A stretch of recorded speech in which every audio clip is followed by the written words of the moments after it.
Hello, everyone. Welcome back to the Psychedelic Art Exchange YouTube channel. I know it's been a bit since we've shown our faces to the public, but we're pleased to come to you in the midst of running a great auction. That's the February Collector Showcase auction, which is live now and is going to close on Sunday, February 22nd at 9 o'clock p.m. Eastern Time. We always have a lot of fun discussing these collector showcase auctions because a lot of these items are things that we generally do not get to handle very often, if ever. So let's take a look at some posters. Yes, and to kick off this week's discussion, we are selling and auctioning a Blind Faith poster. And the reason we choose these posters is because they have great content in music history as much as they do in poster history. And recently we did a conversation about a Derek and the Dominoes poster, and it got more views, I think, than anything we've ever, Yeah. Is that accurate? Is that it did, and a lot of you saw it, and a lot of you let us know that we got the story a little bit wrong, which we love that. The Dwayne story. Yeah. I mean, I don't know that. I mean, that must be in the mythology that they wander down the hall. But yeah, some one of our viewers that was on the ball pointed out to us that they met Dwayne at a performance. Was it? Yeah, they went to see him, I think, in like Miami. This is going, I'll link the video because the poster is really cool. But yeah, we love when people jump in and they tell us what was going on. So like we learn. I mean, we love rock and roll history. So. Yeah, I mean, it takes a community, and we learn from doing this, and we love the feedback, and we love people that are into rock and roll and into these posters. But anyhow, the Derek and the Dominoes story starts here. That's why I wanted to bring it in here. It was on this tour. Well, Blind Faith, the super group that was a combination of Cream and Traffic, and they made this wonderful record that it was just timeless, one of the top 10, and they were coined supergroup. They were like Crosby, Stills, and Nash and Young at the time. They were the sort of the premier supergroups.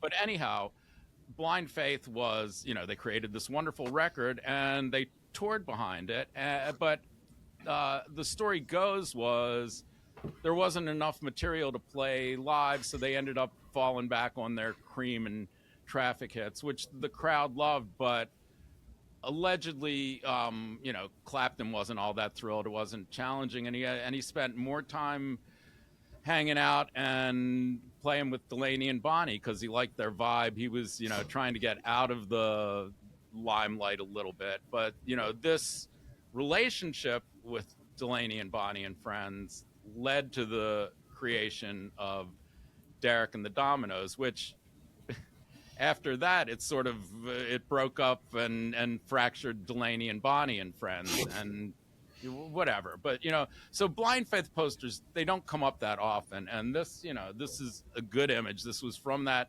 tour where all of this happened that I just spoke about. And it just, if you're into that era of rock and roll, late 60s, early 70s, Blind Faith is just one of those central points. The record album had, this image that was banned in the US, and, then, but it still is one of the probably top rock albums of all time. And, there's a lot we can say about that. And I mean, the last time this came up, it hammered for like roughly $4,000. So that's what we're looking at. Yeah, it's really cool. Two of the greatest forces in British rock and roll, Stevie Winwood, who was just an amazing talent, and Clapton, who was, one of the top guitar players. He's had an interesting career that we could talk about a lot. But this was, this was certainly a high point. So here's one for you.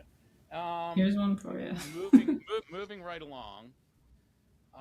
So this is, a piece that we don't know of any other copies having been offered, and it's something, it's interesting on several fronts. That it was at the University of the College of William and Mary in Williamsburg, and it gives you an idea of where folk, and I guess that stuff was at the time, because John Prine, who I would put at the top of this list, was buried all the Buried. way down here. And even Yeah. Linda Ronstadt, who probably had the biggest career out of anyone here, is how far down. You had Richie Havens and Chris Christopherson, that there's no denying their importance, but as things sort out 40, 50 years later, it's interesting to look at this lineup. And Yeah. it was a lot of folk players. You had Dave Van Ronk, and it was really kind of an interesting lineup. Ramblin' Jack Elliott, and that's a great story. Ramblin' Jack's this character that goes back to the beginning of the folk scene. In fact, he played with Woody Guthrie. He learned from Woody Guthrie, and he's played with everyone over the years. He played with Dylan at the Rolling Thunder review. If you see that Scorsese documentary, he's in that, and he played he played with Bobby at Sweetwater with this Bob Weir thing a year or two ago, which Ramblin' Jack's this thread that runs through all of it and pops up a lot, and is worthy of the whole folk troubadour lifetime career. So anyhow, this is a super It's very cool. poster. Yeah. And I don't think you'll find another one. I know we say that a lot, but we do really try to do our research on these, and I mean, when we say we can't find another, we mean it. Well, we try. And it brings up an interesting point. Look, we're reasonably well schooled in this history, and we do use the web a lot to try to find facts and figures, and we have found that the internet, with all of its wonder, does not have all the answers, especially in this genre, especially about the posters. So we're creating content for the first time sometimes, and which is why it's helpful to have feedback from our audience. But and in light of that, there's here's a perfect example. We have this Zappa poster from '77. Let me get him over here. From Des Moines, and what this was, the '77 Zappa tour was pretty great. It's the band that most of it ended up on the Live at New York '77, the Live at New York with Torture Never Stops and whatnot, and had Adrian the beginning of this tour had Adrian Belew and Terry Bozzio. Cool. Adrian Belew wasn't at the Live at New York, but anyhow, when going to research this, it wasn't in the Zappa Geek set list, and we were hitting dead ends with it. We could say that it was a canceled show, but there's one or two pieces of evidence that say the show happened. But again, we want to get good information out there, and we'd love to have good information on the web, about posters. And again, we're creating content. We would love to see, some forum where there, other than this, where there's collaboration between experts that could answer the riddles and some of the stuff that we can't get to, because it all lives in the heads of individuals. Somebody, if you were at this show, let us know. All right. Yes, oral history. I mean, isn't it billed as his first Des Moines appearance? Yeah, and he played somewhere nearby in the tour. It's kind of hard to put together. Yeah. All I have is this piece of paper, and sometimes the research just starts with this piece of paper. And anyhow, that's it's far from all being flushed out. That's one of the challenges with this niche collectible, is that we are paving the way for some of this. Yeah. Anyhow, well, if you know anything about this one, I mean, we would love to know. Again, I mean, this guy is trying to build the definitive collection of Zappa posters, so or at least an archive. And I try to work with the posters that come through the sale to build this. If there's so much, honestly, I mean, other than Grateful Dead, there's few bands from the era that I can think of like that have. I mean, Zappa and Mothers toured a lot.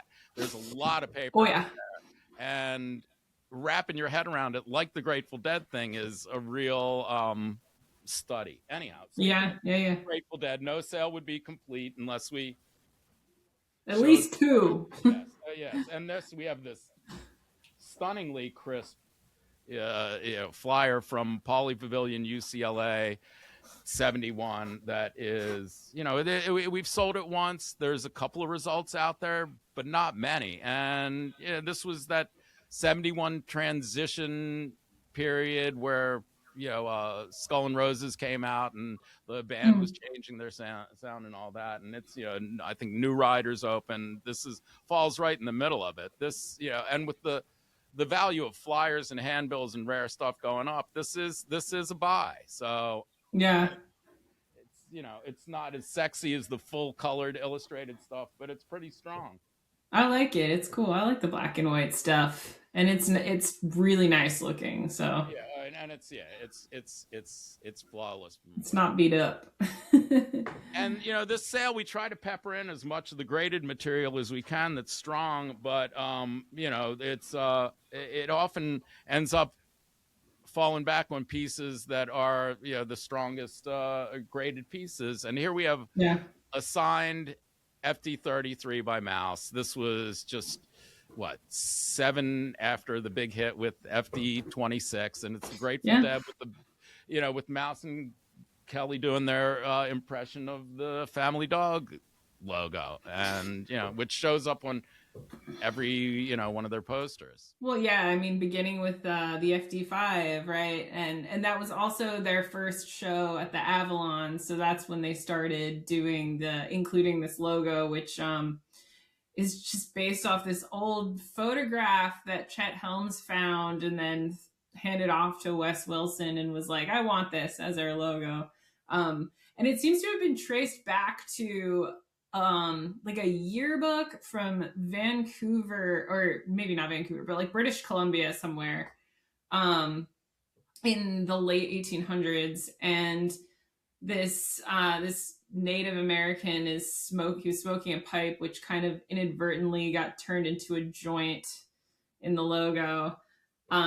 With that quote, "May the baby Jesus shut your mouth and open your mind," right underneath. And it is like the centerpiece for a lot of those earlier Family Dog posters. But this one, the OP one, doesn't really come up very much. There's like several RPs that we sell pretty regularly. But this one's on the rare side, and it's really high quality.